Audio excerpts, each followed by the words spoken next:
Hello నమస్కారం, welcome back to orange oven.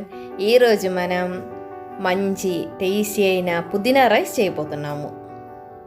చూసారు కదా, కొంచెం మన రోజు అన్నం తినే బదులు అప్పుడప్పుడు టేస్ట్ కూడా కొంచెం వెరైటీస్ ట్రై చేసుకోవాలి కదా. అప్పుడు ఇది ఎలా చేయాలో చూద్దాము. ముందుగా నేను 1 గ్లాసు బాసుమతి రైస్ని కడిగి నానబెట్టుకున్నాను. ఒక అరగంట సేపు నానబెడితే బాగుంటుంది. ఇలాంటి గ్లాసు అంటే ఇది ఒక 250 ml గ్లాసే. ఈ గ్లాసులో 1 గ్లాసు బియ్యం తీసుకున్నాను. పక్కన పెట్టేసి మనం 1 కట్టు పుదీనా ఆకుని రెడీ చేసి పెట్టాను. 1 కట్ట ఫ్రెష్గా ఉండే తీసుకోండి, వాసన టేస్ట్ బాగుంటుంది. ఒక 7 పచ్చిమిరపకాయలు తీసుకున్నాను. మరీ కారంగా ఉండేదైతే తక్కువ తీసుకోండి. కొంచెం కొత్తిమీర కూడా వేస్తున్నాను.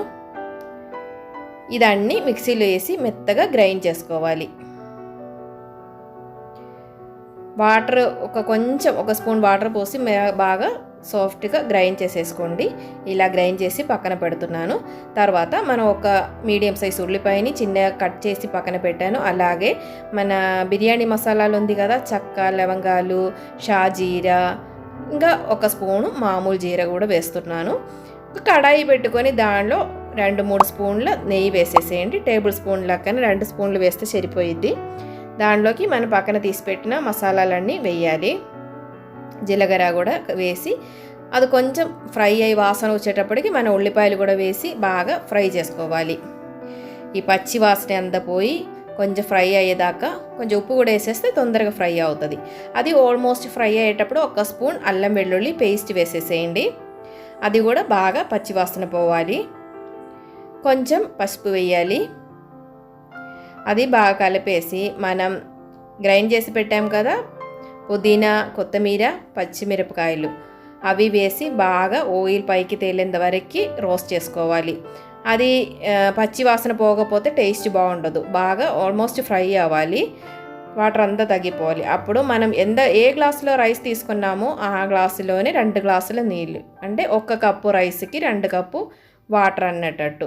దానిలో 1 స్పూన్ లెమన్ జ్యూసు, ఇంకా వాటర్కి సరిపోయేటట్టు ఉప్పు వేసుకోవాలి. ఉప్పు కొంచెం లైట్గా వాటర్కి సరిపోయేదానికంటే కొంచెం ఎక్కువ ఉంటే సరిపోయిద్ది. వాటర్ బాగా బాయిల్ అయ్యేటప్పుడు బాగా బాయిల్ అవ్వాలి. అప్పుడే మనం రైస్ వేసుకోవాలి. కడిగి నానబెట్టిన రైస్ని దానిలోకి వేసేసుకోవాలి. జస్ట్ ఒక్కసారి మిక్స్ చేసేసుకోవాలి.